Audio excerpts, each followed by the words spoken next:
ઉર્મિલાએ કળશને પગની હળવી ઠોકર મારીને સાસરીમાં કુમકુમ પગલા માંડ્યા। પોતે જ્યાં નાનીથી મોટી થઈ 21 વર્ષ સુધી લાડકોટ લડાવ્યા તેવા માતા પિતાના ઘરને છોડીને આજે તે પતિ અખિલેશના ઘરમાં પ્રવેશ કરી રહી હતી। આંખોમાં સ્વપ્ન અને હૃદયમાં ઉજ્જવળ ભવિષ્યની આશા સાથે તે ડગલા ભરી રહી। દરેક નવવધુ માટે આજનો દિવસ મૂંઝવણ ભર્યો હોય છે। એક તરફ નવા સંબંધો જોડાયાનો ઉમંગ તો બીજી તરફ જૂના સંબંધો છૂટવાનો અફસોસ। ઉન્નતિનું મન અવનવા વિચારોથી ગભરાઈ રહ્યું હતું। તેની માટે આજનો દિવસે મહાદ્રિભાજક સમો હતો કે જ્યાંથી પોતિકા જાણે પારકા બની જવાના હતા અને પારકા પોતિકા। દોસ્તો જલ્દીથી વિડીયો લાઈક કરી ચેનલ સબસ્ક્રાઈબ કરી દેજો। આ બેટા ઘરમાં આ ઉર્મિલાની સાસુમાં કલાવતી બેને લાડતી કહ્યું જાણે હૃદયમાં ટાઢક થઈ હોય તેમ ઉર્મિલાએ ઘરમાં પ્રવેશ કર્યો। એ સાથે આનંદ અને ઉત્સાહની કિકિયારોથી ઓરડો ભરાઈ ગયો। ઉર્મિલાના દેરવ સૌરભે હળવેકથી ટકોર કરી ભાભીમાં આવતાની સાથે આજે આ ઘરમાં મારી બે માતા થઈ ગઈ। ઉર્મિલાએ સ્નેહથી સૌરભ તરફ જોયું। અહીં હાજર બધા તેના માટે અજાણ્યા હતા પરંતુ હવે તેના પોતાના હતા। બધા અલક મલકની વાતોએ વળગ્યા હતા। ઉર્મિલા ચૂપચાપ બેઠી તેમની વાતોને સાંભળી રહી। બેઠા બેઠા તેનું મન વિચારે ચડ્યું। કાલે તેની માતા ગાયત્રી બેને આપેલી સલાહને તે વાગોળી રહી। બેટા હવે તું જ્યાં જાય છે તે નવા ઘરમાં તારા કોઈ લાડ લડાવવા વાળું નહીં હોય। કદાચ બે આકરા શબ્દો સાંભળવા મળે તો હસીને સાંભળી લેજે। તે બે શબ્દોમાંથી મહાભારતનું સર્જન કરવાની કોશિશ જરાય ન કરતી। બેટા હવે બંને પરિવારની આબરૂ તારા હાથમાં છે। હવે બે પરિવાર વચ્ચેનો સંબંધ આગળ કેવો રહે છે તે તારા હાથમાં છે। તારા ઘરમાં અમે ઊંચું માથું રાખીને આવી શકીએ એવા તારા વાણી વર્તન રાખજે। યાદ રાખ લગ્ન કરી તું એ ઘરની માત્ર વહુ નહીં પણ પુત્રી પણ બની છું। સાસુ સસરા અને માતા પિતા સમજી તેમનો આદર કરજે। કદાચ કોઈ તને પારકું સમજી તારી સાથે આડું વર્તન કરશે ત્યારે તેને તું પોતીકું જેવું લાગવા માંડે એવી કળા તારે અજમાવવી પડશે। આજ પછી એ ઘર જ તારી દુનિયા છે। હવે તારે જ વિચારવાનું કે તારે કેવી દુનિયા જોઈએ। સુખેથી સંસાર કરજે। કોઈના બોલ ન ગમે તો હસવામાં કાઢી નાખજે। બીજું કે ક્યારેય તારા કારણે ઘરનું વાતાવરણ ન ડોળાય તેનું ખાસ ધ્યાન રાખજે। તને ખબર છે ને કે તારી નાની બહેન પણ છે। જો તું જ સારી રીતે બેટા તારી નાની બહેન પણ છે। જો તારું વર્તન સારું નહીં હોય તો સમાજમાં આપણા પરિવારની ખોટી છાપ પડશે અને કાલ ઉઠીને તેના લગ્ન ગોઠવવામાં તકલીફ પડશે। દોસ્તો જલ્દીથી વિડીયો લાઈક કરી દો। બેટા કોઈને અમને આવીને કહેવાની તક ના આપતી કે તમારા છોકરીના સંસ્કાર સારા નથી। આખું જગત એમ કહે છે કે સૌથી લાચાર દીકરીનો બાપ હોય છે પણ એવી દીકરીના બાપ માટે સાચું છે કે જેની દીકરી સમજદાર નથી। તું મારી વાતને સમજી રહી છે ને? આ સાંભળી ઉર્મિલાની ભાભી માલિની બોલી હતી। માં તમે બિલકુલ ચિંતા ન કરો। આપણા ઉર્મિલાબેન સ્વભાવ એવા મીઠા છે કે સાસરીના બધા લોકોના હૃદયમાં વસી જશે। પારકાને પોતિકા કરી લેવાનો તો તેમનો સ્વભાવ જ છે। આ બધું યાદ આવતા ઉર્મિલાની આંખોમાં આંસુ વહી આવ્યા। અચાનક બહાર દોડધામ મચી ગઈ। લગ્ન હોલમાંથી કરિયાવરનો સામાન લઈને ટેમ્પો ઘરે આવ્યો હતો। એક એક કરીને ટેમ્પોમાંથી સામાન ઉતારી ઘરમાં મૂકવામાં લાગ્યા। જોત જોતામાં કબાટ, ફ્રીજ, સોફા સેટ, પલંગ, dressing table, air conditioner, cooler, ઘરઘંટી, વોશિંગ મશીન જેવી વસ્તુઓથી ઓરડો ભરાઈ ગયો। પણ ઉર્મિલાના સસરા સોપાનભાઈને આ બધું જોઈ કંઈક ખૂંચતું હોય તેમ લાગ્યું। ઉર્મિલાના મનમાં ફાળ પડી એવામાં સોપાનભાઈએ ઈશારો કરતા કલાવતી બેન તેમની પાસે ગયા। હવે બંને જણા ઊભા રહીને ચર્ચા કરવા લાગ્યા। વચ્ચે વચ્ચે તેઓ સમાન તરફ જોઈ લેતા હતા। ઉર્મિલાથી હવે રહેવાયું નહીં। ચિત્ર વિચિત્ર વિચારોથી તેનું મન વિહવળું થઈ ગયું। દીકરીની વિદાય દરેક બાપ માટે વસમી હોય છે। આવા સમયે જો ભગવાન કોઈ પિતા પાસે આવીને કંઈક માંગવા માટે કહેશે ત્યારે છોકરીનો પિતા જરૂર એમ જ કહેશે કે હે પરમેશ્વર તું મારી પાસેથી બધું લઈ લે પરંતુ છોકરીથી દૂર થવાની આ પારાવાર વેદના ના આપીશ। ઉર્મિલાના પિતાજી વિનયભાઈ આમ કહી બાળકની જેમ ધ્રુસકે ધ્રુસકે બળવા લાગ્યા। દોસ્તો જલ્દીથી વિડીયો લાઈક કરી ચેનલ સબસ્ક્રાઈબ કરી દેજો। ગાયત્રીબેને વિનયભાઈની પીઠ પર હાથ મૂકતા કહ્યું આજે આપણી છોકરીના લગ્ન થયા છે ત્યારે આમ રડીને પોતાનો જીવ બાળો નહીં। દરેક છોકરીને એક જીવનમાં બે જિંદગી જીવવી પડતી હોય છે। જે પોતાના છે તેઓને ભૂલાવી જે પારકા છે તેઓને પોતિકા કરી લેવા દરેક છોકરીના ભાગ્યમાં જન્મતાની સાથે જ લખાયું હોય છે। આ બધું પહેલાં આકરું લાગે છે પણ પછી એ જ પારકા પોતાનાથી વાલા લાગવા માંડે છે।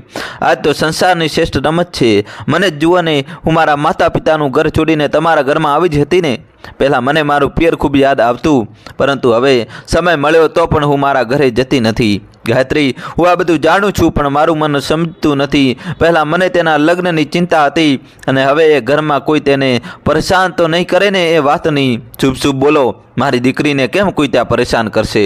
અરે, એમના માંગવા પહેલાં જ આપણે તેઓને એટલી બધી વસ્તુઓ આપી દીધી છે. જોજો, આપણા જમાઈરાજ અખિલેશ રાજીના રેડ થઈ જશે. દોસ્તો, જલ્દીથી ચેનલ સબસ્ક્રાઈબ કરી દેજો. ગાયત્રી, માણસનો સ્વભાવ ખૂબ અસંતોષી છે. આખો દરિયો તેની સામે મૂકો તો એ ફરિયાદ કરતાં કહેશે કે આમાં મીઠું થોડું વધારે છે. માણસની ગરજ મર્યાદિત હોય છે.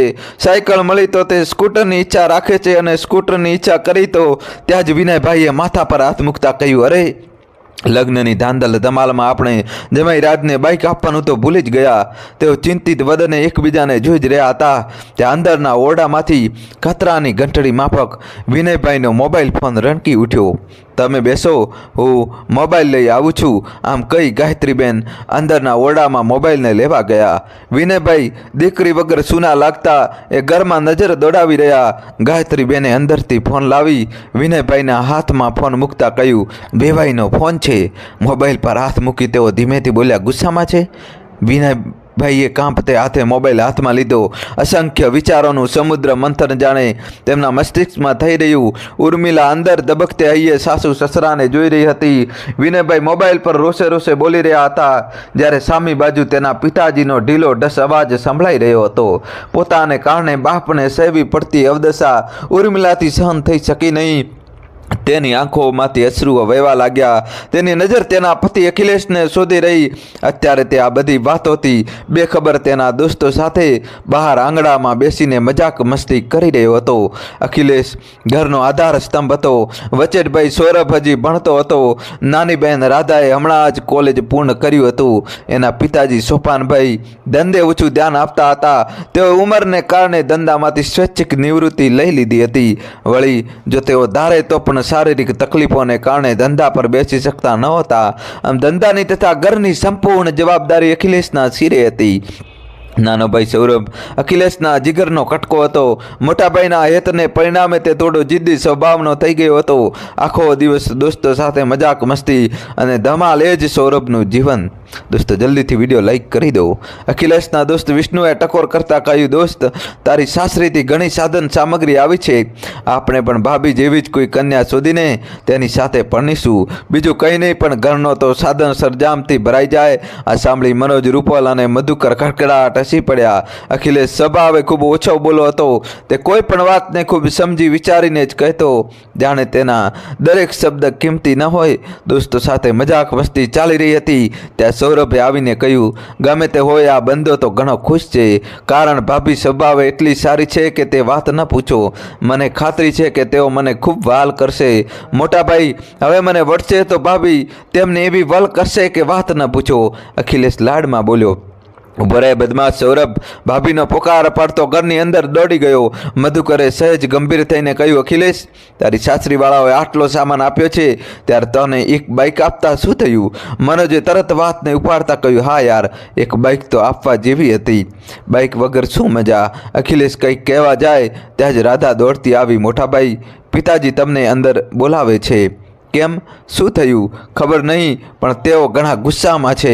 રાધાએ ખભા ઉલાળતા કહ્યું, કદાચ ભાભીના પિતાજી જોડે બાઇકને લઈને કોઈક ઝઘડો થયો છે.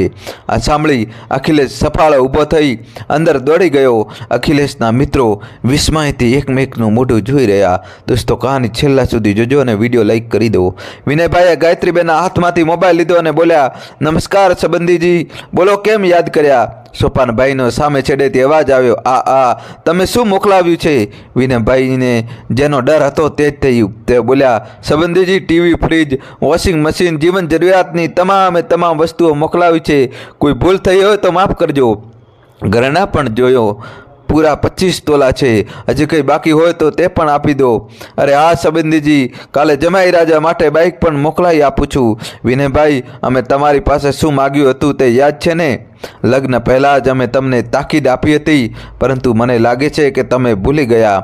પ્રભુ, અમે ભૂલી ગયા હોઈએ તો તમે યાદ અપાવો. વિશ્વાસ રાખો, જે કંઈ હશે તે અમે મોકલી આપીશું. એક કામ કરો, તમે અહીંયા આવો અને હમણાં પાછી લઈ જાઓ તમારી અરે રે, કૃપા કરી આવા વેણ ન ઉચ્ચારશો. તમે જે કહેશો એ અમે આપવા તૈયાર. હું મારું આ ઘર વેચીને પણ તમને તમારી વસ્તુ આપી દઈશ, પરંતુ ઉદાર મન રાખીને અમારી ભૂલને માફ કરી દો. દીકરીનો બાપ લાચારીથી કરગરી રહ્યો હતો.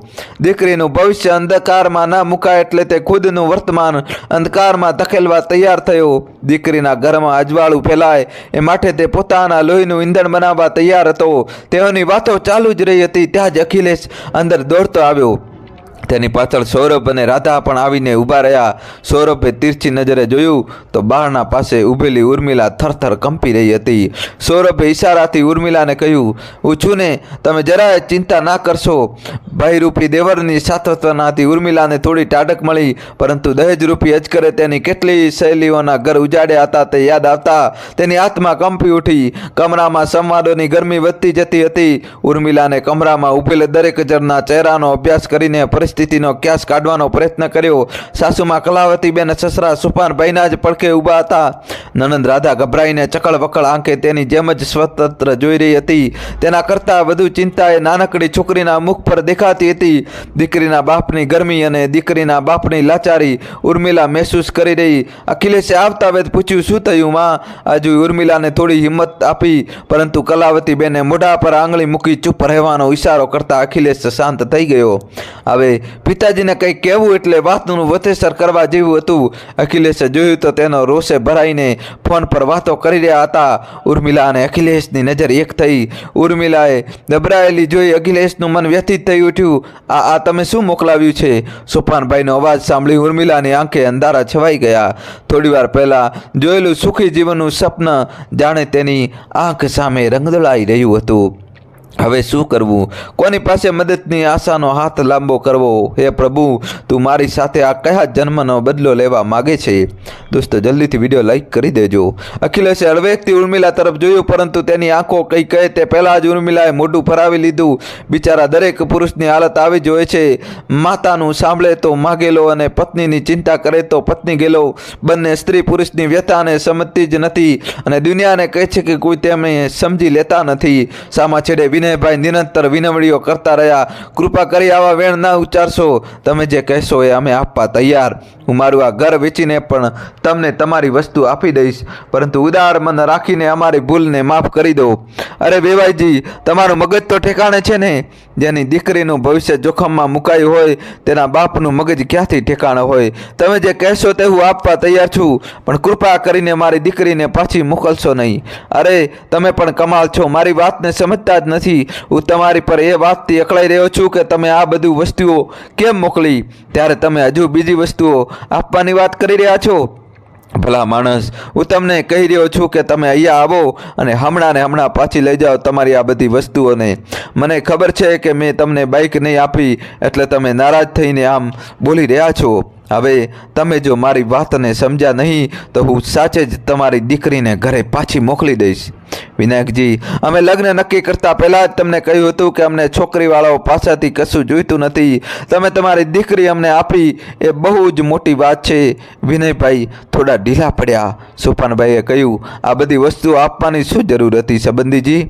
એ તો રિવાજ છે, એટલે રિવાજમાં આમ તારા જ થવાનું ન હોય. હજી તમારે બીજી છોકરીઓના પણ લગ્ન લેવાના છે, તેમના પણ આગળ જતાં લગ્ન કરવા પડશે. એક દીકરીના લગ્ન પાછળ જ જો આમ લૂંટાઈ જશો તો આગળ શું કરશો?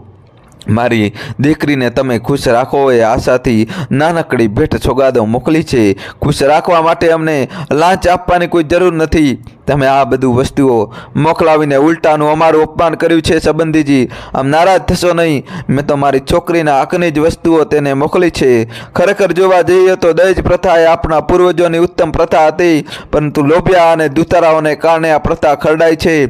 મેં તો બસ પૂર્વજોના ઉત્તમ રિવાજોને ધ્યાનમાં રાખીને જ યથાશક્તિ દહેજ મોકલી આપ્યું છે. જુઓ, આપણે કહીએ છીએ ને કે દીકરો અને દીકરી સમાન હોય છે. મારે બે દીકરી અને એક દીકરો છે. મારી સંપત્તિમાં ત્રણેયનો સમાન અધિકાર હોવો જોઈએ કે નહીં? માતા પિતાના મૃત્યુ બાદ દીકરી ભાઈ પાસે સંપત્તિમાં હિસ્સો માંગી ન શકે, અને જો માંગે તો આ કલિયુગમાં રક્ષાબંધનનો તહેવાર ઉજવવાનો બંધ થઈ જાય. એટલે જ વડીલોએ નક્કી કર્યું કે લગ્ન સમયે જ છોકરીને એનો હિસ્સો યથાશક્તિ ભેટ સ્વરૂપે આપી દેવો, જેથી આગળ જતાં કોઈ વાદ વિવાદ ન થાય. દોસ્તો જલ્દીથી વિડીયો લાઇક કરી ચેનલ સબસ્ક્રાઈબ કરી દો. હું એમ નથી કહેતો કે દહેજ સારું છે, પણ મારો કહેવાનો તાત્પર્ય ફક્ત એટલો જ છે કે મેં મારી સંપત્તિનો 3જો ભાગ ઉર્મિલાને ભેટ સ્વરૂપે આપ્યો છે. એના પર ફક્ત અને ફક્ત તેનો જ અધિકાર છે. કાલે સવારે હું મારા દીકરા મનોજ જોડે તેમને બાઇક પણ મોકલી આપું છું. 1 મિનિટ, મારા બાજુમાં અખિલેશ ઊભો છે, હું તેને પૂછી જોઉં છું. રિસીવર પર હાથ મૂકતા સોપાનભાઈએ પૂછ્યું, અખિલેશ, તારા સસરા તને બાઇક આપવા માંગે છે, તેમને શું જવાબ આપું? અરે એવું તો કંઈ હોતું હોય? તેમને કહી દો કે મારી પાસે બાઇક છે, તેમની વસ્તુઓ લઈને મારે શું કરવું છે? નાહક કોઈને રંજાડવામાં કોઈ મજા નથી. મને જ્યારે જરૂર લાગશે ત્યારે હું જાતે જ બાઇક ખરીદી લઈશ, એટલી ત્રિવડ તો છે મારામાં. સોપાનભાઈએ જવાબ આપવા જતાં ત્યાં સામે છેડેથી ઉર્મિલાના ભાઈ મનોજનો અવાજ સંભળાયો, પિતાજી, તમે પણ કેમ સમજતા નથી? એ લોકો ના પાડે છે ત્યારે તમે ક્યાં તેઓને બાઇક લેવાની જીદ કરી રહ્યા છો? આ સાંભળી સોપાનભાઈ સડક થઈ ગયા. તો કંઈ બોલવા જાય ત્યાં જ મનોજની પત્ની માલિનીનો અવાજ આવ્યો, સાચી વાત છે, બાઇક આમના કામમાં આવી જશે. આટલો ખર્ચો કર્યો છે ત્યારે બાઇક શું આપવાની? હવે મનોજનો અવાજ સંભળાય છે, હા પિતાજી, થોડો વધારે ખર્ચો થશે, પણ આપણે આપણી ઉમાડીને કાર આપીએ તો? તપાક કરતી માલિની બોલી, હા પિતાજી, અમે બંને બપોરે આ જ વિષય પર ચર્ચા કરી રહ્યા હતા. બાઇક આપવું કેટલું ચીપ લાગે છે. તમે જ વિચારો, આપણે કારમાં ફરીએ અને તેઓ બાઇક લઈને અહીંયા આવશે, તે સારું દેખાશે? સંબંધીજી, અમે તમારું કહેવાનું માની લીધું. હવે અમે તમને બાઇક નહીં આપીએ, હા, અને તેના બદલે કાર આપશું. મેં તમારી બધી વાત સાંભળી લીધી. વિનાયકભાઈ, હું કહું છું કે શું જરૂર છે આ બધાની? સંબંધીજી, છોકરાઓની જીદ છે, એમાં આપણે શું કરી શકવાના? 2-3 દિવસમાં જ મનોજ કાર લઈને તમારા ઘરે આપવા આવી જશે. આમ કહી સોપાનભાઈ આગળ કશું બોલશે એ બીકે વિનાયકભાઈએ ફોન કટ કરી દીધો. અખિલેશે પૂછ્યું, શું થયું? દોસ્તો જલ્દીથી વિડીયો લાઇક કરી ચેનલ સબસ્ક્રાઈબ કરી દો અને કહાની છેલ્લા સુધી જોજો. અરે તારા સસરા પણ અજબ છે, હવે તેઓ બાઇકને બદલે કાર આપવાની વાત કરે છે. અખિલેશ અકળાઈને બોલ્યો, અરે શું ગાંડપણ છે આ? તેમને હમણાં ફોન કરીને કાર આપવાની ના પાડી દો. આપણને નથી જોઈતી તેમની કાર. સોપાનભાઈના આંગળા કેટલી વાર સુધી મોબાઈલના નંબરો દબાતા રહ્યા અને આખરે કંટાળીને બોલ્યા, વેવાઈ ફોન સ્વિચ ઓફ કરીને બેઠા છે. અખિલેશે રોષભેર નજરે ઉર્મિલા તરફ જોયું. ઉર્મિલા જાણે તેને ચીડવતી હોય તેમ 2 હાથે સ્ટીરિંગ પર મૂકવાનું નાટક કરતી તેમના ઓરડા તરફ દોડી ગઈ. અખિલેશ પણ કોઈ જોતું નથી તેની ખાતરી કરી લેતા ઉર્મિલાની પાછળ દોરવાઈ ગયો. વહેલી સવારે ઉર્મિલાની આંખ ખુલી. તેણે ભીત પર લાગેલા ઘડિયાળમાં જોયું તો સવારના 6 વાગી ગયા હતા. અખિલેશની ઊંઘમાં ખલેલ ના પહોંચે તેમ ઉર્મિલા હળવેકથી પથારીમાંથી ઉઠીને નીચે આવી. ઘરના બધા સદસ્યો ક્યારના ઉઠીને પરવારી ગયા હતા. સૌરભ કોલેજમાં જવાની તૈયારી કરી રહ્યો હતો અને રાધા આંગણમાં આવેલા તુલસીને અમૃત પાઈ રહી હતી. કલાવતીબેન રસોડામાં નાસ્તો બનાવવાના કામે લાગી ગયા હતા. જ્યારે સોપાનભાઈ તેમાંના વર્તમાનપત્રમાં ખોવાયેલા હતા. ઉર્મિલા તેમની પાસે જઈને તેમને પગે લાગી. આ જોઈ સોપાનભાઈ બોલ્યા, સુખી રહો બેટા, અને જલ્દી આ ઘરને એક ચિરાગ આપો. ઉર્મિલા શરમાઈને રસોડામાં જતી રહી. ઉર્મિલાને આવેલ જોઈ કલાવતીબેન બોલ્યા, વહુ બેટા જાગી ગયા? બહુ વહેલા ઉઠી ગયા ને? સાસુમાની વાત સાંભળીને ઉર્મિલા અચરજથી એમની તરફ જોયું. કલાવતીબેન બોલ્યા, વહુ બેટા જાગી ગયા? માં સહેજ આંખ લાગી ગઈ હતી, લાવો હું ચા બનાવી દઉં. અરે રે વહુ બેટા, હજી તમારા હાથની મહેંદી સુકાઈ નથી, ત્યારે તમે ક્યાં કામે લાગો છો? જાઓ, જઈને આરામ કરો, પછી આખી જિંદગી તમારે આ જ કરવાનું છે. દોસ્તો જલ્દીથી વિડીયો લાઇક કરી ચેનલ સબસ્ક્રાઈબ કરી દો. દીકા, હું પહેલી વારમાં ઘરમાં આવી હતી ને ત્યારે મારી સાસુમાએ મને પૂરા 1 મહિના સુધી કામ કરવા દીધું નહોતું, પણ મારાથી એવું નહીં બને. હું તો તને માંડ 15 દિવસ સુધી આરામ આપીશ, પછી તું જાણે અને તારું આ રસોડું જાણે. ભાઈ સાહેબ, પછી તો આપણે કામમાંથી નિવૃત્તિ લઈ લેવાના. માં કલ કરે છો આજ કરે છો અભી. 15 દિવસ પછી મારે રસોડું સંભાળવાનું જ છે, તો પછી તે કામનો શુભારંભ આજથી જ કેમ ન કરું? સૌરભ રસોડામાં આવીને ફ્રીજમાંથી બોટલ કાઢી તેમાંનું પાણી ગટગટાવતા બોલ્યો, ગુડ મોર્નિંગ ભાભીમાં. અરે વાહ, ક્યાં બાત હે, આજે ભાભીમાના હાથની ચા પીવા મળશે. આ સાંભળી કલાવતીબેન રોષભેર બોલ્યા, સૌરભ, તને કંઈ અક્કલ જેવું છે કે નહીં? કાલે તારી ભાભી આ ઘરમાં આવી નથી અને આજે તું તેમની પાસેથી કામ કરાવીશ? આ સાંભળી સૌરભ ઝંખવાઈ ગયો. ઉર્મિલા તરત બોલી, મારા દેવરભાઈને ભાભીના હાથની ચા પણ મળશે અને ગરમા ગરમ બટાકા પૌવા પણ મળશે. માં તમે રહેવા દો, હું બધું કરી લઈશ. યુ આર ગ્રેટ ભાભી. બધા ડાઇનિંગ ટેબલ પર ગોઠવાઈને નાસ્તાની ઇંતજારી કરી રહ્યા હતા. અખિલેશ પણ તૈયાર થઈને આવી ગયો. ઉર્મિલા ચાનો ટ્રે લઈ આવી. આ જોઈ રાધા તેની મદદે લાગી ગઈ. તેને અંદરથી બટાકા પૌવાની ડીશ લાવી બધાની સામે મૂકી. સૌરભે પહેલો કોળિયો મોઢામાં નાખતા જ કહ્યું, અરે વાહ ભાભી, તમારા હાથની ચા પીને તો મજા આવી ગઈ અને બટાકા પૌવા પણ લાજવાબ બનાવ્યા છે. દોસ્તો, કહાની આગળ સંભળાવું એના પહેલાં વિડીયો લાઇક કરીને ચેનલ સબસ્ક્રાઈબ કરી દો. ઉર્મિલાએ અખિલેશ તરફ જોઈને પૂછ્યું, તમને કેવો લાગ્યો નાસ્તો? ઇશારો કર્યો. આ જોઈ કલાવતીબેન બોલ્યા, એના મોઢામાં તો કાયમ મગ ભરેલા હોય છે, એ મૂંગાને શું પૂછે છે? ઓ બેટા, તમે તો કમાલ કરી દીધી. ખરેખર તમારા આવ્યા બાદ આ ઘરની શોભા વધી ગઈ. નાસ્તો પતાવી બધા પોતપોતાના કામે લાગી ગયા. ઉર્મિલા શાંતિથી ચા પીવા બેઠી. ચાનો કપ હાથમાં લઈ તેને વિચાર્યું કે ઘરના લોકો કેટલા ભલા બોલા છે. ભગવાન સૌને આવી જ ખુશાલી અર્પે. ચાનો ગુંડ પીતા જ ઉર્મિલા ડગાઈ ગઈ. ઉતાવળમાં તે ચામાં ખાંડ નાખવાનું જ ભૂલી ગઈ હતી. ઉર્મિલાની આંખોમાંથી દર્દ અશ્રુ વહી રહ્યા. ઉર્મિલાની સાસરીમાં મનમેળ થઈ ગયો હતો. ધીમે ધીમે તેને ઘરની તમામ જવાબદારીઓ સંભાળી લીધી હતી. આડોશ પાડોશના લોકો પણ ખૂબ સારા હતા. એકવાર બપોરના સમયે પાડોશની અંજુ માસી ઉર્મિલાને મળવા આવી. એક બપોરે ઉર્મિલા ઘરમાં એકલી હતી ત્યારે પડોશના અંજુ માસી તેને મળવા આવ્યા.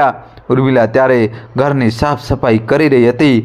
આ જોઈ અંજુ માસી તરત જ બોલ્યા, અરે રે, મારા ફૂલ જેવી કોમળ છોકરીની આ લોકોએ શી હાલત કરી દીધી છે?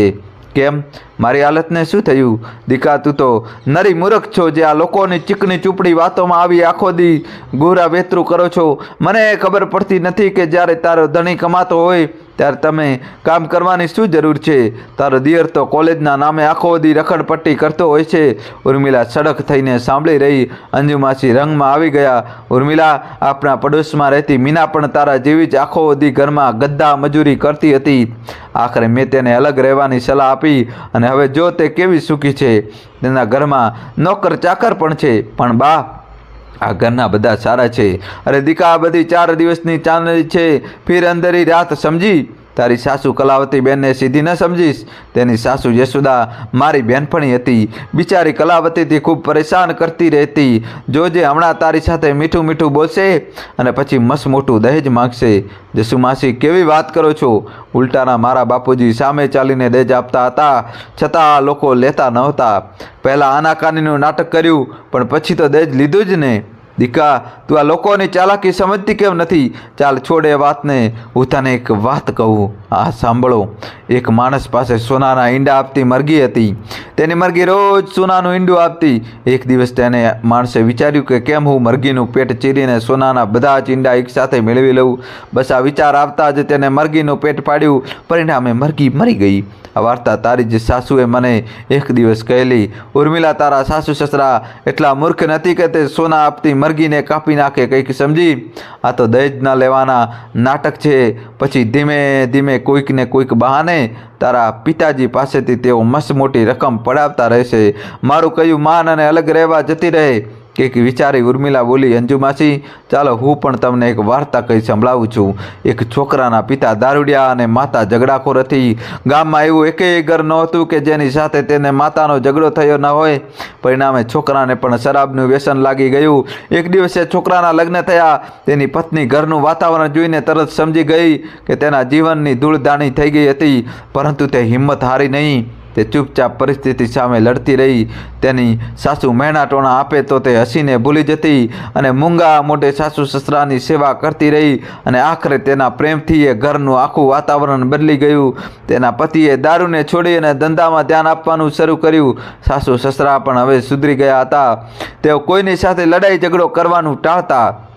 જાણો છો એ સ્ત્રી કોણ હતી? એ હતી મારી માં ગાયત્રીબેન અને હું તેમની દીકરી છું. થોડું અટકી ઉર્મિલા આગળ બોલી, અંજુ માસી, આ સ્વર્ગ જેવા ઘરને નરકમાં ફેરવવાની આશા તમે મારી પાસેથી જરાય રાખશો નહીં. વાત રહી મારા દિયરની, તો એ મારા દીકરા જેવો છે. જો આખી જિંદગી કમાયા વગર રખડ પરસી કરશે ને તો હું તેને સંભાળી લઈશ અને મારા સાસુ કે સસરા જેવા પણ સ્વભાવના હોય પણ હવે તે મારા છે. આ ઘરમાં હું આવી એટલે મારે આ ઘરના નિયમ પ્રમાણે જ ચાલવું પડે. મારા નિયમો પ્રમાણે તેઓ નહીં ચાલે. તમારી શિખામણો પેલી સ્વાર્થી મીના પર જ ધારી અસર કરશે. તમને એક સલાહ આપું છું, આ ઉંમરે કોઈના ઘરે તોડવા કરતાં કોઈના ઘરને જોડવાનું કામ કરશો તો અંતિમ ઘડીએ નિરાંત જીવ છૂટશે. અંજુ માસીની હાલત કાપો તો લોહી ન નીકળે જેવી થઈ ગઈ. રામ રામ, ભલાઈનો તો જમાનો જ નથી રહ્યો. આમ બોલી અંજુ માસી જવા લાગ્યા. 1 મિનિટ અંજુ માસી, તમારી જાણ માટે હું કહું કે મારા સાસુએ આ ઘરમાં તેમના સાસુ યશોદાબેનનો ખૂબ ત્રાસ સહન કર્યો છે, પણ ફરિયાદ કરવાને બદલે ઉલટાનું યશોદાબેનના વખાણ જ કરે છે. હું આ ઘરમાં આવી છું ત્યારથી મને એક પ્રશ્ન સતાવતો હતો કે મારા સાસુ સ્વભાવના આટલા સારા હોવા છતાંય યશોદાબેન કેમ તેઓને સતાવતા હતા. પરંતુ તમારી સાથે થયેલી વાતચીત દરમિયાન જ્યારે મને ખબર પડી કે યશોદાબેન તમારી બહેનપણી હતા ત્યારે હું આખો મામલો સમજી ગઈ. ચાલો હવે તમે નીકળો, અને આજ પછી હું આ ઘરમાં એકલી હોઉં ત્યારે તમે આવતા નહીં. દોસ્તો જલ્દીથી વિડીયો લાઈક કરી ચેનલ સબસ્ક્રાઈબ કરી દેજો. અંજુ માસી જાણી ઉર્મિલાને કાચી ખાઈ જવાના હોય તે રીતે ટગર જોઈ રહ્યા. ઉર્મિલા આજે સાંજે અખિલેશ જોડે નવું ચલચિત્ર જોવા ગઈ. તે બંનેની સાથે રાધા અને સૌરભ પણ હતા જ. મલ્ટીમેક્સમાં પોપકોર્નની મસ્ત મીઠી સુગંધ સર્વત્ર પસરી રહી હતી. સૌરભે હસતા મુખે કહ્યું, ભાભી મને પોપકોર્ન ખાવું છે. અખિલેશે પોપકોર્નના ભાવ જોતા તેના હોશ ઉડી ગયા. સૌરભ તું શાંતિ રાખને ભાઈ, પોપકોર્નના ભાવ જોયા છે? ઉર્મિલાએ સામેની દિવાલ પર લાગેલા મેનુ લિસ્ટને જોઈને કહ્યું, સૌરભભાઈ પોપકોર્નના ભાવને તમે કોઈ સારી હોટલમાં જમી શકો છો. આમ પૈસા વેડફવામાં મને કશું શાણ પણ દેખાતું નથી. ભાભીમાં હું તો મજાક કરી રહ્યો હતો. પોપકોર્ન ખાવા હું કંઈ નાનો બચ્ચો થોડી છું. ઉર્મિલાએ પિક્ચર જોવા ટોકીઝમાં પ્રવેશી અને ત્યાં અંજુ માસી તેની ફિલ્મ ઉતારવા તેના ઘરમાં. કલાવતીબેન જાણતા જ હતા. અંજુ માસી દોડી આવ્યા હતા. કલાવતીબેનને જોતા જ તેઓ રડતા બોલી પડ્યા, અરે રે કલાવતી, તે આ કેવી ડાકણ સાથે તારા દીકરાને પરણાવી છે?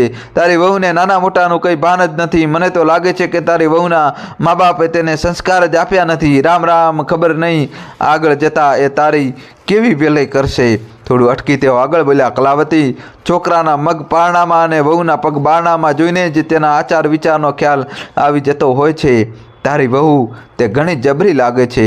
જો તે એને હમણાં જ દબાણમાં રાખી નહીં તો તે આગળ જતાં તારા દીકરાને કાબૂમાં લાવી દેશે. પછી મારી પાસે રડતી આવીશ નહીં. અખિલેશ ટિકિટ બારી પાસે આવીને ઊભો રહ્યો ત્યારે સૌરભ બોલ્યો, મોટાભાઈ, તમે મને આ લવ સ્ટોરી જોવા ક્યાં લઈ આવ્યા? કેમ, શું થયું? તમને તો ખબર છે કે મને એક્શન ફિલ્મો જોવી ગમે છે. તમે આ ફિલ્મની મારી ટિકિટ કઢાવશો નહીં. મને બાજુના સેક્ટરમાં લાગેલી એક્શન ફિલ્મ જોવા જવું છે. દોસ્તો કહાની છેલ્લા સુધી જોજો.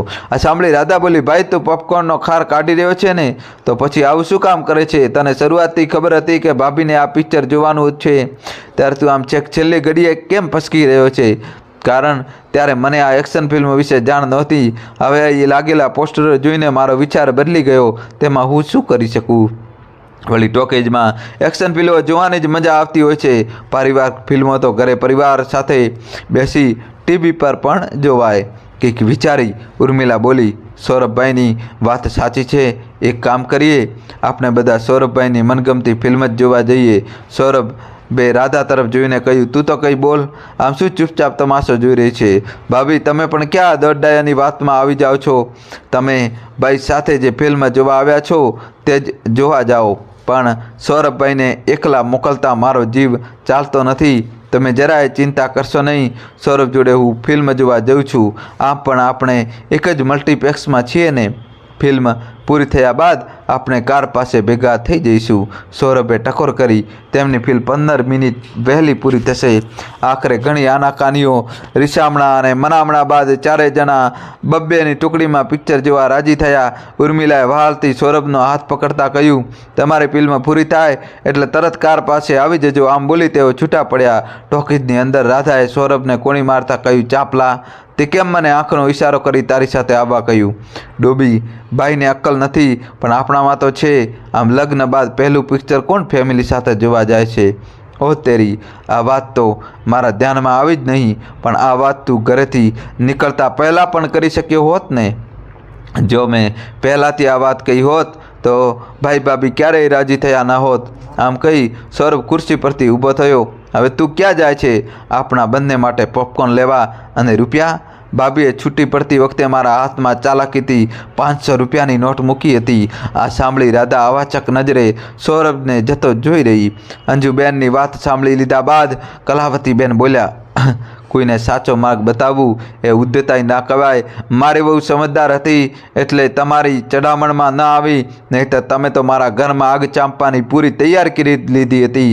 તમને શું લાગ્યું કે હું કશું જાણતી નથી? અરે મારી વહુએ મને એ જ દિવસે બધી હકીકત જણાવી દીધી હતી. મને ગર્વ છે કે જે વર્ષો પહેલાં હું ન કરી શકી તે મારી વહુએ કરી દેખાડ્યું. કંઈક વિચારી કલાવતીબેન આગળ બોલ્યા, પણ મારી વહુએ એક ભૂલ કરી.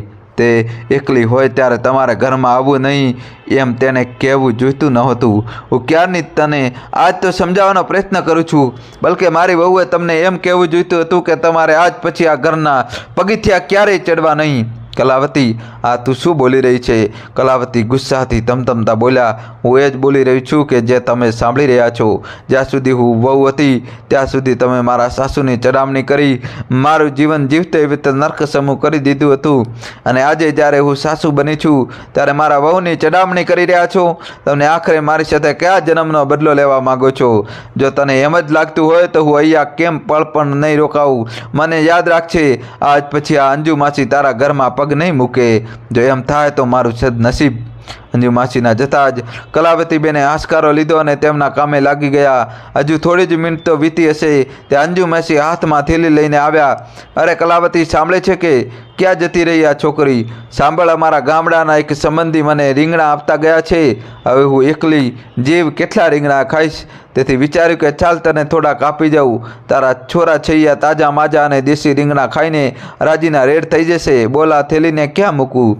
દોસ્તો, જલ્દીથી વિડીયો લાઇક કરી ચેનલ સબસ્ક્રાઈબ કરી દેજો અને છેલ્લા સુધી જોજો. ત્યાં ખૂણામાં મૂકી દો. અંજુ માસી ખૂણામાં થેલી મૂકતા બોલ્યા, ગામડેથી કેરીઓ પણ આવી છે, પણ હવે મોડી સાંજ થઈ હોવાથી પેટીઓ કોણ ખોલવા બેસે? પણ તું ચિંતા કરીશ નહીં, હું તને કાલે કેરીઓ આપી જઈશ. આમ બોલી અંજુ માસી જતા રહ્યા. કલાવતીબેન લમણે હાથ મૂકી તેમને જતા જોઈ રહ્યા. રાતે વાળું કરતી વેળાએ કલાવતીબેને જ્યારે અંજુ માસીની વાત કહી ત્યારે તે સાંભળી સૌ ખડખડાટ હસી પડ્યા. દોસ્તો, કહાની છેલ્લા સુધી જોજો તમે. બધા હસી ખુશીથી ભોજનનો આનંદ લઈ જ રહ્યા હતા ત્યાં રાધાના મોબાઈલનો મેસેજ ટોન રણકી ઉઠ્યો. રાધા ઝડપથી મોબાઈલના હાથમાં લઈને મેસેજ વાંચવા લાગી. ઉર્મિલાએ જોયું તો મેસેજ વાંચતા વાંચતા રાધાના ચહેરાના ભાવ બદલાઈ રહ્યા હતા. શું થયું રાધાબેન? રાધા જવાબ આપવાને બદલે તલ્લીનતાથી મેસેજને વાંચી રહી. ઉર્મિલાને કુતૂહલ થઈ રહ્યું કે આખરે મેસેજમાં શું લખ્યું હશે. મોબાઈલમાં તલ્લીન રાધાને ઉર્મિલા કુતૂહલતાથી જોઈ રહી. રાધા ખૂબ જ ધ્યાનથી મોબાઈલમાં આવેલા મેસેજને વાંચી રહી હતી. આખરે મેસેજ વંચાઈ ગયા બાદ રાધાએ ઉત્સાહથી કહ્યું, ભાભી, મેં employment news in India app પર મારો બાયોડેટા મોકલ્યો હતો. તેમાં હું સિલેક્ટ થઈ ગઈ છું. આ જુઓ મારો અપોઇન્ટમેન્ટ લેટર. અખિલેશે આનંદથી કહ્યું, એક મિનિટ, મને જરા મેલ જોઈ લેવા દે ને. રાધાએ તેનો મોબાઈલ અખિલેશને આપતા તેના ઈમેલને તપાસવામાં વ્યસ્ત થઈ ગયો. ઉર્મિલાને વહાલથી રાધાના માથે હાથ મૂકતા કહ્યું, બોલો રાધાબેન, તમારા માટે શું મીઠું બનાવવું? ભાભી, મેં સૌરભભાઈને આઈસ્ક્રીમ લેવા મોકલ્યો છે. થોડી વારમાં જ તે આઈસ્ક્રીમ લઈને આવી જશે. સોપાનભાઈએ કહ્યું, બેટા, નોકરીમાં ખૂબ મન લગાવીને કામ કરજે. ઉર્મિલાએ રાધાના માથે વહાલથી હાથ ફેરવવાનું ચાલુ રાખતા કહ્યું, પિતાજી, આપણા રાધાબેન તો દરેક કામ મન લગાવીને કરે છે. તમે જોજો, તેમના કામથી ઓફિસના તમામ લોકોનું તેઓ દિલ જીતી લેશે. અખિલેશે મેલની ઝીણવટભરી તપાસ બાદ કહ્યું, રાધા, તને ખૂબ ખૂબ અભિનંદન. થોડું અટકીને તે આગળ બોલ્યો, પિતાજી, આપણી રાધાને ખરેખર ખૂબ સારી નોકરી મળી ગઈ છે. મારા રાધાબેનને તો છે જ હોશિયાર. ઉર્મિલાના ચહેરા પર આનંદ સમાતો નહોતો. મોબાઈલ પર આવેલી ઈમેલથી આખા પરિવારમાં ખુશીની લહેર દોડી ગઈ. રાધાને સરકારી નોકરી લાગવા બદલ ઘરમાં બધા ખુશ હતા. સૌરભભાઈએ આઈસ્ક્રીમ લાવતા બધાએ મોઢું મીઠું કર્યું. દોસ્તો, જલ્દીથી વિડીયો લાઇક કરી ચેનલ સબસ્ક્રાઈબ કરજો. એ રાતે ઉર્મિલાએ રાધા માટે સરપ્રાઈઝ ભેટ ખરીદવાનું વિચાર્યું. જોકે આખો દિવસ ઘરમાં કામ હોવાથી તેને સાંજે જ બજારમાં જવાનું નક્કી કર્યું. બીજા દિવસની સાંજે ઉર્મિલા બજાર જવા નીકળી, પરંતુ આજે રિક્ષાવાળાની હડતાલ હોવાથી તેને ઘણા પ્રયત્ન બાદ પણ રિક્ષા મળી નહીં. આખરે તેણે પગપાળા જ બજારમાં જવાનું નક્કી કર્યું. બજારમાં પહોંચ્યા બાદ ઉર્મિલાએ ઘણી દુકાનો ફરી, પરંતુ રાધાને શોભે તેવો એક પણ ડ્રેસ તેને જડ્યો નહીં. આપણે જ્યારે મનગમતી વ્યક્તિ માટે ભેટ લેતાના વિચારીએ છીએ ત્યારે એક પણ વસ્તુ આપણને ગમતી નથી. આખરે ઘણી દુકાનો ફર્યા બાદ એક દુકાનમાં ઉર્મિલાને ડ્રેસ પસંદ આવ્યો. લીલા રંગનો એ ડ્રેસ જાણે કારીગરે રાધા માટે જ બનાવ્યો હતો. ડ્રેસ ખરીદ્યા બાદ ઉર્મિલા જ્યારે દુકાનમાં દુકાનમાંથી બહાર આવી ત્યારે તેના ધ્યાનમાં આવ્યું કે સાંજના 7:30 વાગી ગયા હતા. અખિલેશ દરરોજ 7:45 વાગે જ ઓફિસમાંથી ઘરે પાછો આવી જતો હતો. હવે અખિલેશ પોતાને ઘરે જુએ નહીં તો શું વિચારશે? વળી તે ગમે તેટલી ઉતાવળ કરે તો પણ બજારમાંથી ઘરે પગપાળા જવામાં સહેજે અડધો કલાક થઈ જાય. પોતે જો ઘરે પહોંચાડવામાં મોડી પડી તો અખિલેશ અકળાઈ ઉઠશે એ વિચારી ઉર્મિલાએ ઝડપથી ઘર તરફ ચાલવાનું શરૂ કર્યું.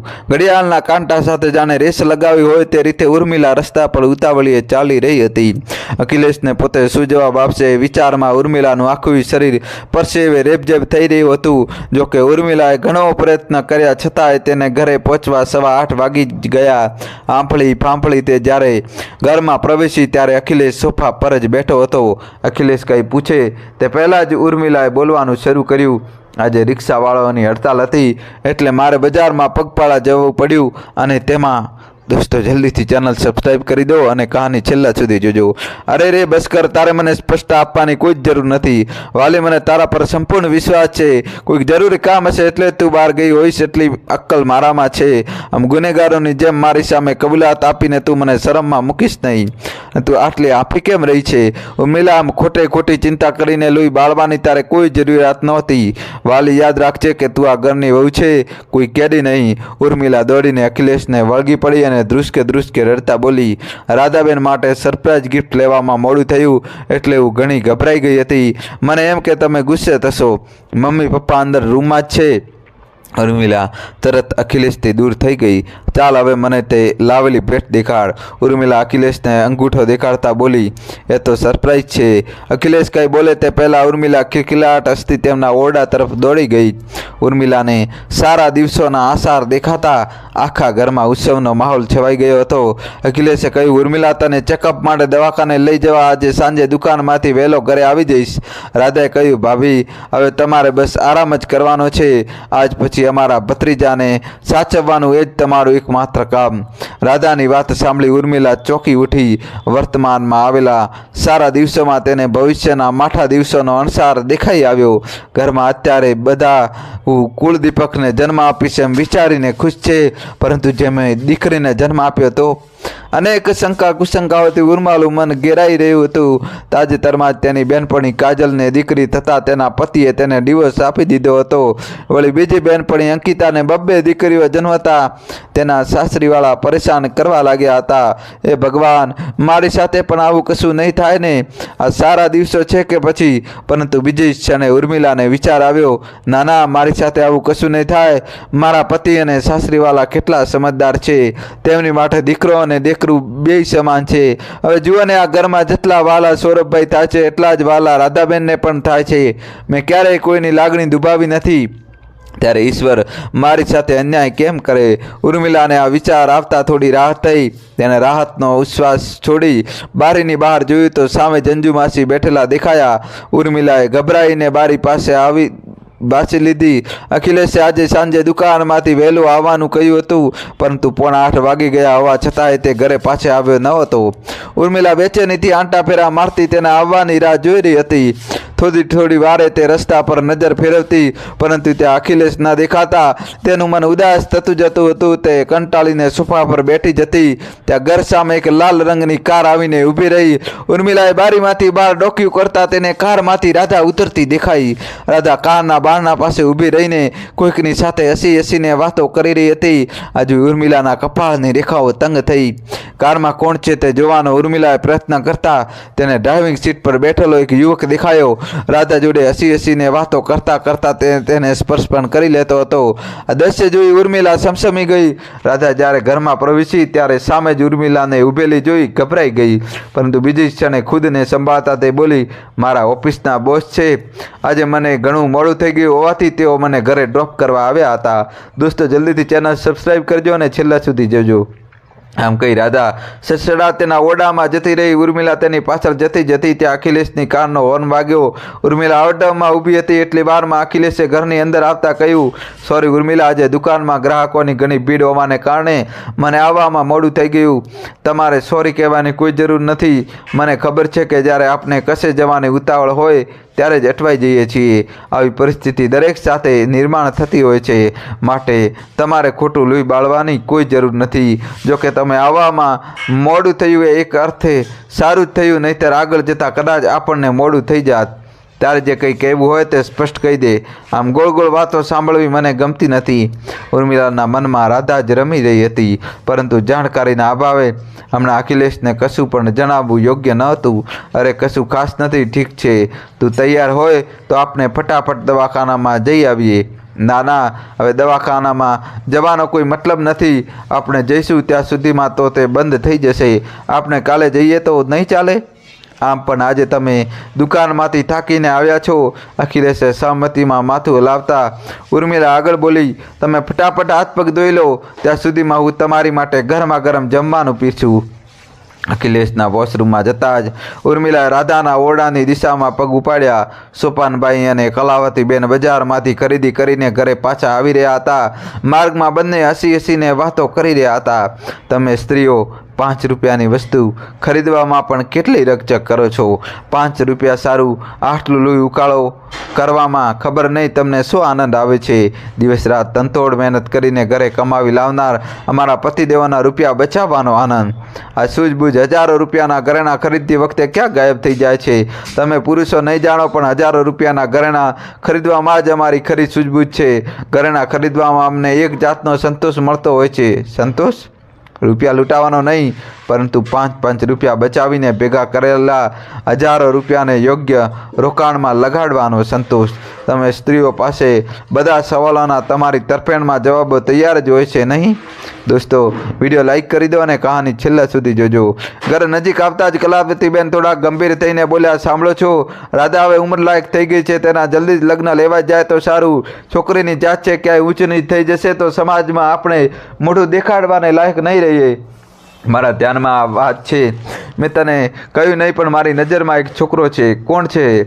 આપણા વિષ્ણુદાસનો દીકરો ગોવર્ધન. અરે વાહ, આ છોકરો તો ખરેખર ખૂબ સીધો સાદો અને બોળો બાળો છે. તો હું કાલે જ વિષ્ણુદાસને ત્યાં આપણી રાધા માટે માંગુ મોકલું છું. ઉર્મિલા ઝડપથી રાધાના ઓરડામાં પ્રવેશીને બારણું વાસી દીધું. અરે ભાભી, તમે અહીંયા?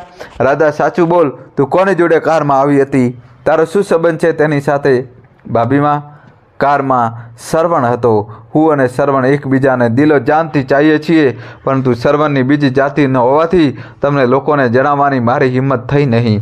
કંઈક વિચારીને રાધા આગળ બોલી, ભાભી, તમે કૃપા કરીને મારી આ બાબતે મદદ કરશો.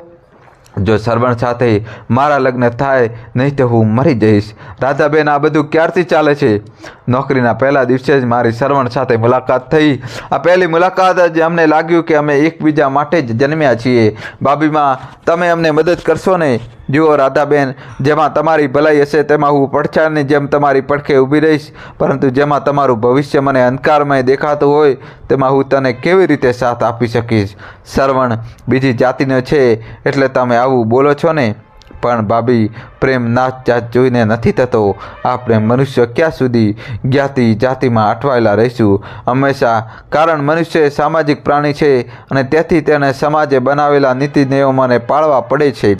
પણ ભાભી, સરવણ બહુ સારો છે. રાધાબેન, આપણે સારા તો સૌ સારા, પણ હું સરવણને ભૂલી નહીં શકું. અમે બંને એકબીજાને દિલો જાનથી ચાહીએ છીએ. હું લગ્ન કરીશ તો સરવણ સાથે જ, નહીંતર કુંવારી જ મરી જઈશ.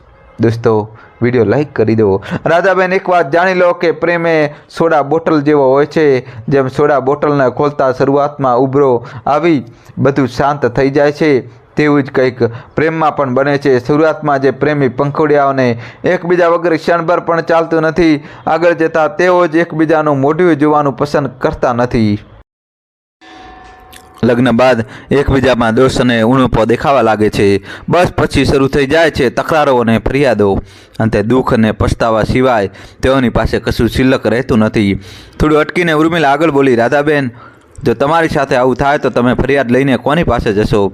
કારણ જો મદદની આશા તમે અહીંયા આવશો તો તમને કોઈ સાથ સહકાર નહીં આપે. દોસ્તો, જલ્દીથી વિડીયો લાઈક કરી ચેનલ સબસ્ક્રાઈબ કરી દેજો.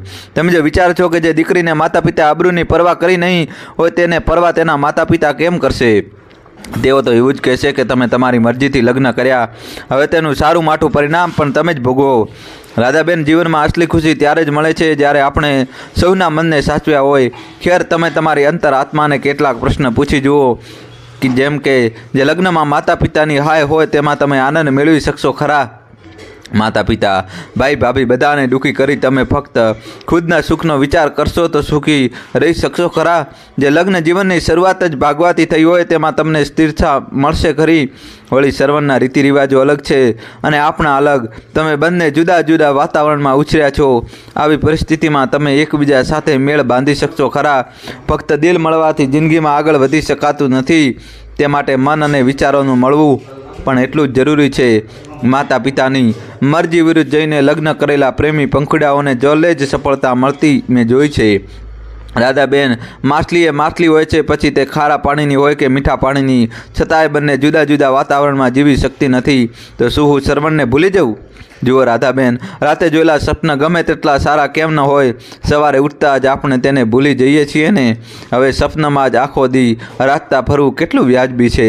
આજે તમે શ્રવણ નહીં મળે તો ત્યાં કરવાની વાત કરો છો, પરંતુ આગળ જતાં તમારી આ બાલિશ વાત પર તમને ખુદને જ હસવું આવશે. ભાભી, જો મેં શ્રવણ સાથે લગ્ન કર્યા નહીં તો તે આપઘાત કરી લેશે. આ તમારા મનની નરી કલ્પના છે રાધાબેન. પ્રેમ ભગ્ન થતાં મરવા કે મારવાની વાતો માત્ર ફિલ્મોમાં જ જોવા મળે છે, વાસ્તવિક જીવનમાં નહીં. પરંતુ શું અમે એકબીજાને ભૂલાવી શકીશું?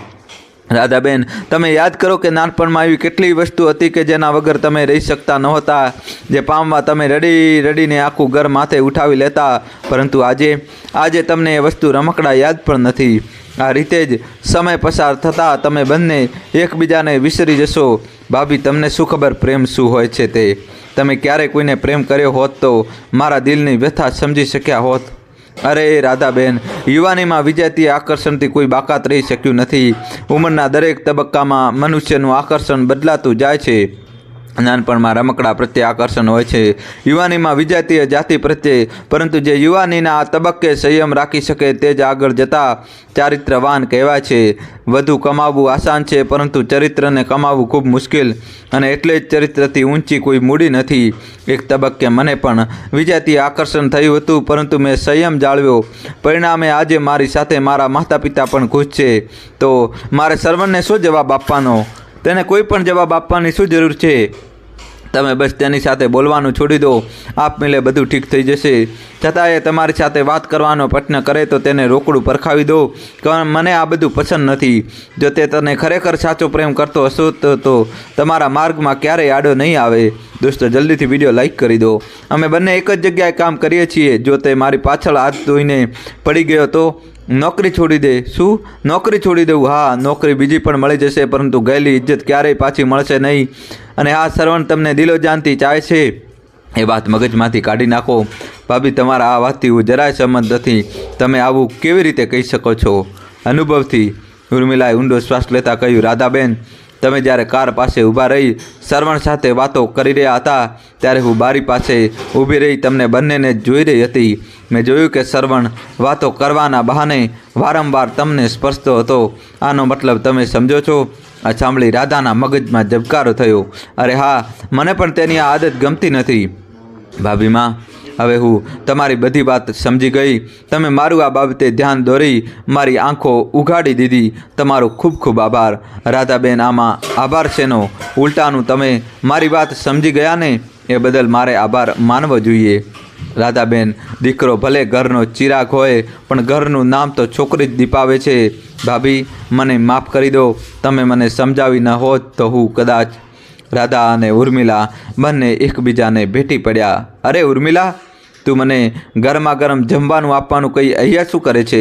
અખિલેશને આવેલો જોઈ ઉર્મિલા દભરાઈને બોલી. આ રાધાબેનનું કામ હતું એટલે. કામ થઈ ગયું કે બાકી છે? ઉર્મિલાએ રાધા તરફ જોયું. રાધાએ હકારમાં માથું હલાવતા ઉર્મિલા બોલી, હા, થઈ ગયું. તો જલ્દી મને જમવાનું પીરસ. મને કકડીને ભૂખ લાગી છે. નીચે ચાલો, હું તમને હમણાં ગરમ રસોઈ પીરસું છું. બંને જણા પગથિયા ઉતરી જ રહ્યા હતા ત્યાં અખિલેશ બોલ્યો, આ જો, મમ્મી પપ્પા પણ આવી ગયા. સોપાનભાઈના હાથમાં માલ સામાનની થેલી જોઈ ઉર્મિલા ઝડપથી પગથિયા ઉતરી તેમની પાસે આવી. ઉર્મિલા તેના હાથમાંથી માલ સામાનની થેલી લેવા જતી હતી ત્યાં રાધાએ કહ્યું, ભાભી, આ શું કરો છો? મેં તમને કહ્યું ને કે હવે તમારે ભારે સામાન ઊંચકવો જોઈએ નહીં. અરે પણ કંઈ નહીં. જો તમે મારી વાત નહીં માનો તો હું પણ તમારી કોઈ વાત નહીં માનું. ઉર્મિલાએ થેલી લેવા લંબાયેલો હાથ ત્વરિત પાછો ખેંચી લીધો. દોસ્તો જલ્દીથી ચેનલ સબસ્ક્રાઈબ કરી દેજો. સોપાનભાઈ ડગાઈને બોલ્યા, ખુદની કાળજી લે બેટા. તું આમ દોડાદોડી કરું છું તેમાં યાદ જ રહેતું નથી કે તને સારા દિવસો છે. હવે જોને કેવો મૂર્ખની જેમ તને આ ભારે થેલીઓ આપવા જઈ રહ્યો હતો. અખિલેશે સોપાનભાઈની હાથમાં થેલીઓ લેતા કહ્યું, પિતાજી કાર હોવા છતાંય તમે કેમ ચાલતા ખરીદી કરવા જાઓ છો? વળી તમારી સાથે મમ્મીને પણ આ ઉંમરે ચલાવો છો? બેટા, આ ઉંમરે ચાલવું શરીર માટે આશીર્વાદ રૂપ છે. જો અમે વૃદ્ધો ચાલવાનું છોડી દઈએ ને તો કાયમના પથારીવશ થઈ જઈએ. તમારો અમારા બંને પ્રત્યેનો પ્રેમ જોઈ આનંદ થાય છે, પરંતુ ખરેખર કહું ક્યારેક વધુ પડતો પ્રેમ જ માણસનો જીવ લઈ લે છે. કલાવતીબેન ઘરની અંદર પ્રવેશતા બોલ્યા, રાધા બેટાનું કહેવું એકદમ સાચું છે દીકા. તું હવે નાનું મોટું કામ કરે તેનો વાંધો નહીં, પરંતુ ભારે વસ્તુઓ તારે બિલકુલ ઉઠાવવાની નથી. તો આમ કરવા જતાં ગર્ભ ખસી જશે તો ઉપાધિ થઈ જશે. કલાવતીબેન અખિલેશ તરફ જોઈ બોલ્યા, બેટા ડૉક્ટરે શું કહ્યું? માં, આજે દુકાનમાં ઘણું કામ હોવાથી સમય મળ્યો નહીં. આ તો કેવું કારણ? આખરે તું કમાવે છે કોના માટે? તારા આવનાર દીકરા માટે જ ને. જો તેની માટે જ તારી પાસે સમય નહીં હોય તો કેવી રીતે ચાલે? કલાવતીબેનના મોઢે દીકરાનો ઉલ્લેખ સાંભળી ઉર્મિલાનું મોઢું ઉતરી ગયું. અખિલેશ બેટા, કાલે ગમે તે કરીને વહુ બેટાને દવાખાને લઈ જજે. હા, હું તેને કાલે ચોક્કસ લઈ જઈશ. ઉર્મિલા, હવે અહીં જ ઊભી રહીશ કે પછી મને જમવાનું પીસીશ? ઓહો, વાતોમાં તમને જમવાનું પીરસવાનું હું ભૂલી જ ગઈ હતી. ઉર્મિલા અને રાધાએ રસોડા તરફ જવા પગ ઉપાડ્યા. રાધા બેટા, 1 મિનિટ, તારી સાથે એક જરૂરી વાત કરવાની છે. બોલો માં. બેટા, તારા પિતાજીએ તારા માટે ખૂબ સરસ છોકરો શોધ્યો છે. તેનું નામ ગોવર્ધન છે. માતા પિતાનો એકનો એક દીકરો છે. હાલ બેંકમાં મેનેજરની જવાબદારી નિભાવી રહ્યો છે. દોસ્તો જલ્દીથી વિડીયો લાઈક કરી દો. તું કહેતી હોય તો તમે આગળ વાત ચલાવીએ. રાધાએ અસમંજસમાં ઉર્મિલા તરફ જોયું. ઉર્મિલા અપલક નેત્રે તેની તરફ જ જોઈ રહી હતી. બોલ બેટા, અમે આગળ વાત ચલાવીએ. નવીન રચનાઓની દોસ્તો કહાની છેલ્લા સુધી જોજો. હવે નવું કંઈક ટ્વિસ્ટ આવશે કહાનીમાં. બેટા, તારા પિતાજીએ તારા માટે ખૂબ સરસ છોકરો શોધ્યો છે. તેનું નામ ગોવર્ધન છે. માતા પિતાનો એકનો એક દીકરો છે. હાલ બેંકના મેનેજરની જવાબદારી નિભાવી રહ્યો છે. તું કહેતી હોય તો અમે આગળ વાત ચલાવીએ. રાધાએ અસમંજસમાં ઉર્મિલા તરફ જોયું. ઉર્મિલા અપલક નેત્રે તેની તરફ જ જોઈ રહી હતી. બોલ બેટા, અમે આગળ વાત ચલાવીએ. મમ્મી પપ્પા, તમે જે નિર્ણય લેશો તેમાં હું રાજી છું. આ સાંભળી ઉર્મિલાએ રાહતનો શ્વાસ લીધો. રાધાની સહમતિ મળી જતાં સોપાનભાઈએ વિષ્ણુદાસને ફોન લગાવી દીધો. વિષ્ણુદાસ તો સોપાનભાઈની વાત સાંભળી રાજી થઈ ગયા. તેઓએ બીજા દિવસે જ રાધાને જોવા આવવાની ઈચ્છા દર્શાવી. સોપાનભાઈએ રિસીવર પર હાથ મૂકીને કહ્યું, તેઓ કાલે જ રાધાને જોવા આવવાની વાત કરી રહ્યા છે. શું જવાબ આપું? કલાવતીબેને કહ્યું, શુભ કામમાં મોડું કેમ કરવું? તેમને હા પાડી દો. આ સાંભળી રાધા શરમાઈને તેના ઓરડા તરફ દોડી ગઈ. દોસ્તો કહાની કેવી લાગી કોમેન્ટ્સમાં જણાવજો. અને દોસ્તો કોમેન્ટ્સમાં તમારે જય શ્રી કૃષ્ણ તો લખવું જ પડશે. જલ્દીથી જય શ્રી કૃષ્ણ લખી દો. વિડીયો લાઈક કરી ચેનલ સબસ્ક્રાઈબ કરજો.